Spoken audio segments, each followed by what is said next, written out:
Imagina que un simple error en una cancha de fútbol puede costarte la vida.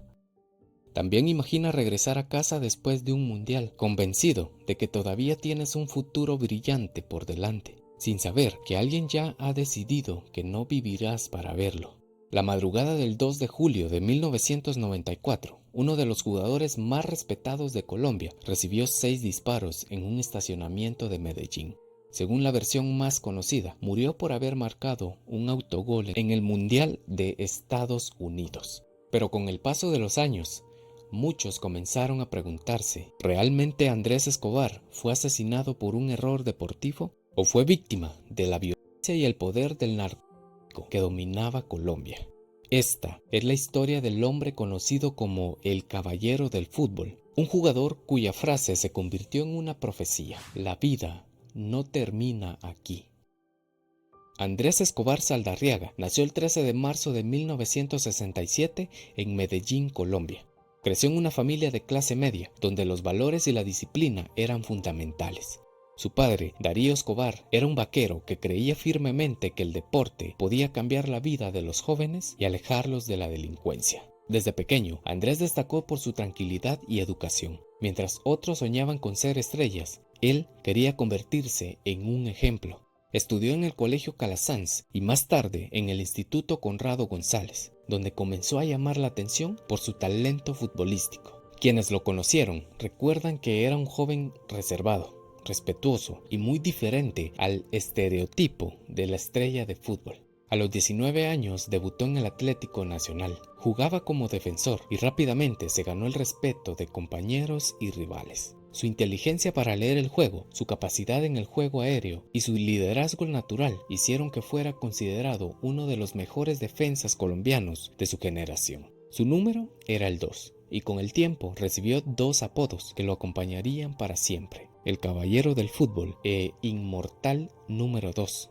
Con Atlético Nacional alcanzó la gloria al conquistar la Copa Libertadores de 1989, la primera obtenida por un club colombiano.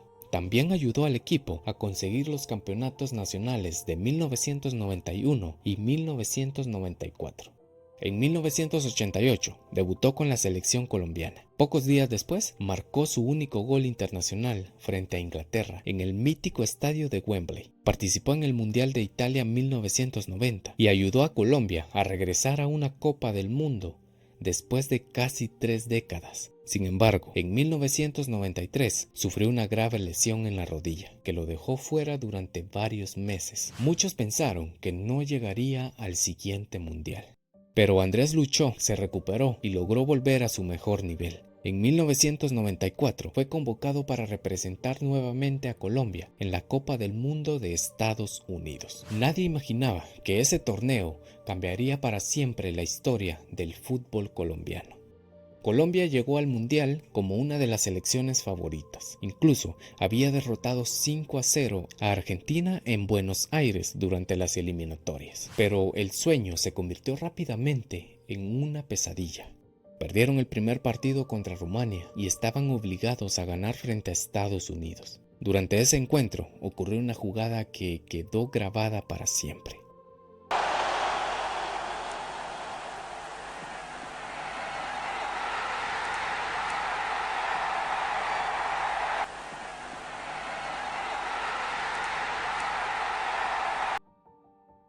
Durante ese encuentro, al intentar cortar un centro, Andrés Escobar desvió el balón hacia su propia portería. Autogol. Estados Unidos ganó el partido 2-1 y Colombia quedó prácticamente eliminada. El equipo venció después a Suiza, pero ya era demasiado tarde. La eliminación fue un golpe devastador para un país entero. Mientras algunos aficionados criticaban al equipo, otros comenzaron a lanzar amenazas. Colombia vivía uno de los momentos más violentos de su historia, donde el narcotráfico y las apuestas ilegales estaban profundamente ligados al fútbol.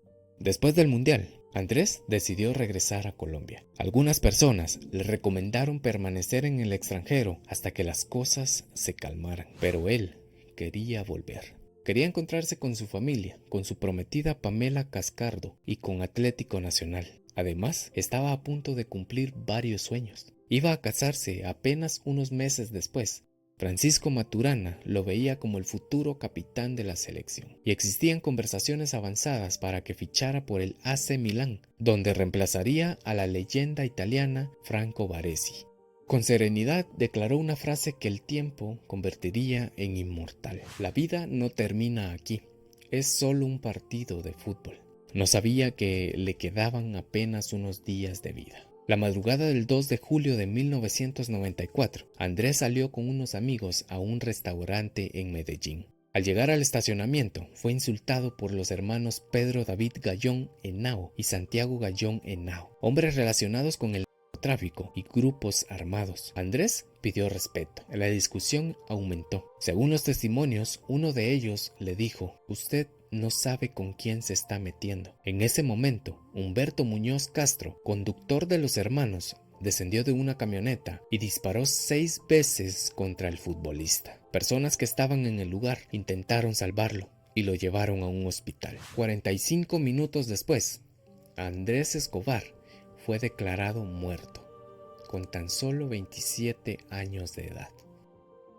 Durante años, la mayoría del mundo creyó que Andrés Escobar había sido asesinado únicamente por el autogol del Mundial. Sin embargo, muchos de sus compañeros y amigos nunca estuvieron de acuerdo con esa explicación. El exentrenador Francisco Maturana afirmó que Colombia atravesaba una época marcada por la violencia, el narcotráfico y las tensiones sociales. Para muchos investigadores, el autogol fue el detonante de una discusión, pero el verdadero contexto era mucho más complejo. Las mafias vinculadas a las apuestas deportivas y al crimen organizado rodeaban el fútbol colombiano.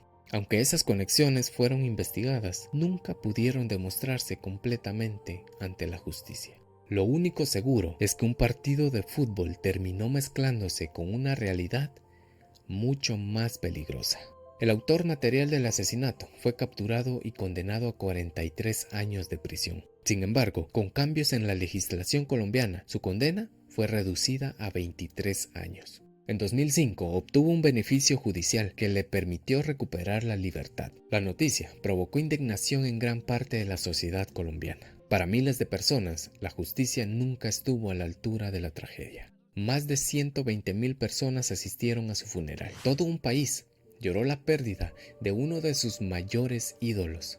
Tras su muerte, su familia creó el proyecto Andrés Escobar para ayudar a niños desfavorecidos a encontrar en el fútbol una oportunidad de vida. En Medellín se levantó una estatua en su honor y una importante unidad deportiva lleva su nombre. Pero quizás su mayor legado no está en los monumentos, está en el recuerdo de un hombre que siempre jugó con respeto, humildad y honestidad. Un futbolista que demostró que el deporte debe unir a las personas y no destruirlas. Han pasado más de 3 décadas desde aquella noche en Medellín, y aún hoy, cuando se habla de Andrés Escobar, muchos no recuerdan el autogol.